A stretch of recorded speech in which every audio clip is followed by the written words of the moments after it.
The United States and Israel's war on Iran has now entered day 17, with attacks spreading across the Middle East, rising casualties, and growing geopolitical tension over the strategic Strait of Hormuz. Here's a clear breakdown of what has happened in the past 24 hours. According to Iran's health ministry, the ongoing US-Israeli attacks have now killed at least 202 children and 223 women, including 3 pregnant mothers. The overall death toll in Iran since the war began on February 28th stands at more than 1,400 people, while millions have been affected by displacement and infrastructure damage. The United Nations Refugee Agency says up to 3.2 million people may have been displaced inside the country as fighting continues. Iranian leaders remain defiant. President Masoud Pezeshkian said Iran did not start the war and would not surrender to what he called bullies. Foreign Minister Abbas Agrachi also said the Strait of Hormuz remains open, but warned that it is effectively closed to ships belonging to Iran's enemies and their allies. Well, first of all, it's too soon, for him to make any comment.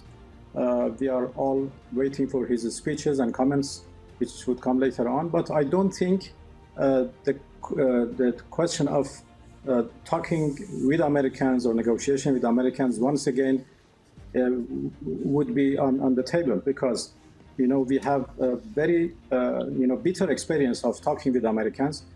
After 3 rounds of negotiation, and after the American team in the negotiation,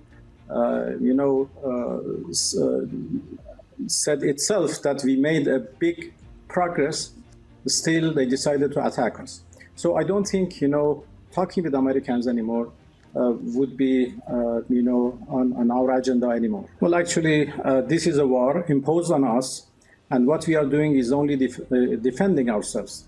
We are facing an act of aggression which is absolutely illegal, and what we are doing is the act of self-defense, which is legal and legitimate. Inside Iran itself, the authorities are also tightening internal security. With the Persian festival of Chahar-Shab-e Shuri approaching, officials have banned traditional fireworks and bonfires, warning they could be exploited by what they call enemy agents. State television has instead urged people to burn effigies of Donald Trump and Benjamin Netanyahu during celebrations, framing the event as a symbolic act of resistance. Meanwhile, security checkpoints and patrol across Tehran have increased, with the Baschi militia recruiting volunteers and authorities warning that any protest could be met with harsh punishment. The conflict continues to intensify across the Gulf. The air defenses were activated near the US Embassy in Baghdad after a drone attack targeted the diplomatic compound. Security sources say explosions were heard near the embassy as Iraqi air defenses engaged the drones. Iraq's air defense systems intercepted 13 out of 14 ballistic missiles launched from Iran as a part of retaliatory strikes that have targeted Israel and the US Udeid airbase near Doha. Elsewhere in the region, tensions are also rising inside Kuwait, where authorities say they have arrested 16 people linked to Hezbollah who were allegedly planning sabotage operations. Meanwhile, Iran and Israel continue to exchange strikes. Israel says 108 people were wounded in the past 24 hours during the latest Iranian missile attacks, as air defense systems across the country intercepted incoming threats. The conflict has also expanded across Lebanon, where Israel has intensified its attacks. Lebanon's health ministry says at least 850 people have been killed and more than 2,100 wounded since Israeli attacks escalated earlier this month. The war has also forced 830,000 people to flee their homes, creating a rapidly growing humanitarian crisis in the country. The Strait of Hormuz remains at the center of global tensions because it's one of the world's most critical energy choke points. Roughly 20 to 30% of the global oil consumption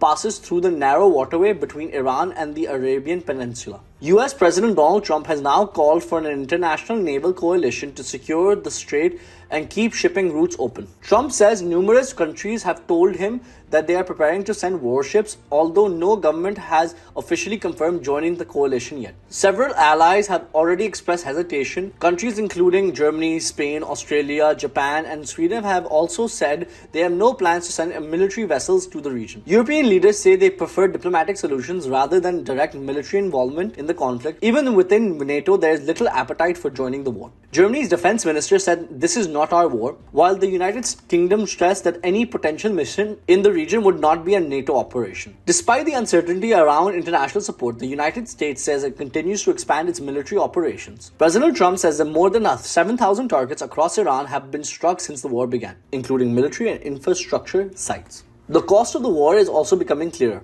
According to the White House, the United States has already spent around $12 billion on the conflict in just over 2 weeks. On the battlefield, the US military says about 200 American troops have been injured so far during the operations against Iran, including 10 who were seriously wounded. As the war moves deeper into its third week, the conflict is no longer confined to Iran and Israel alone. It now spans Iraq, Lebanon, the Gulf, global energy markets, raising fears that the crisis could expand into an even broader regional confrontation. For now, both sides remain defiant and there is no sign of a ceasefire or negotiations anytime soon.